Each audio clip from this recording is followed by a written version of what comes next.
Hi guys! Welcome to my channel. So for today videos is tuturo ko sa inyo kung paano yung pwedeng gawin dito sa lemon. Ipe-preserve natin yung lemon para matagal yung kanyang buhay. Ipe-preserve natin itong lemon. Let's go! So yan, ang dami kasing binigay ng kapitbahay. So ito is green lemon. Meron silang puno. So gawa tayo, ipe-preserve natin para matagal siyang gamitin. So yan, syempre unang uugasan muna natin to.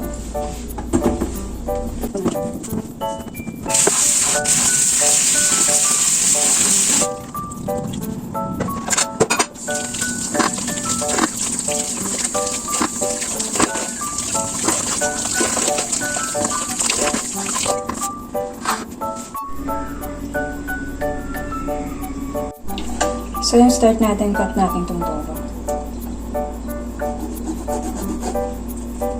And then, meron tayong malinis na lagayan. Ayan.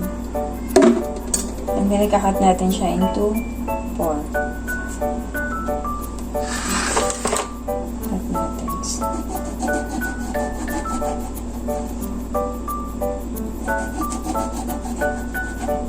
Go like this. And then, lalagyan natin siya ng rock salt inside.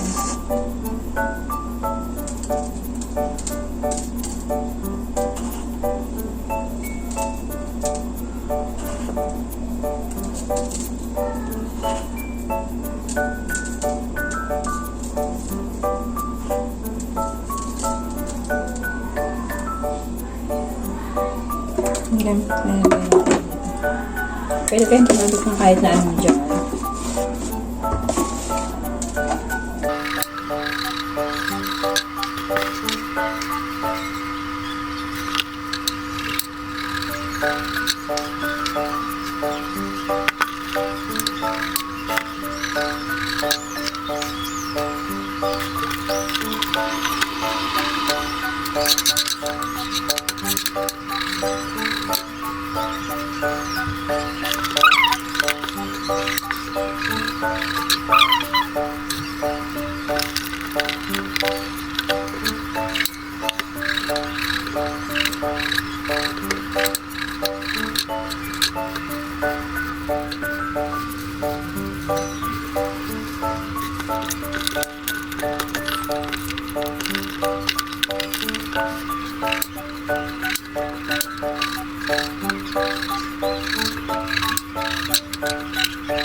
So, ito na yung ating finished product.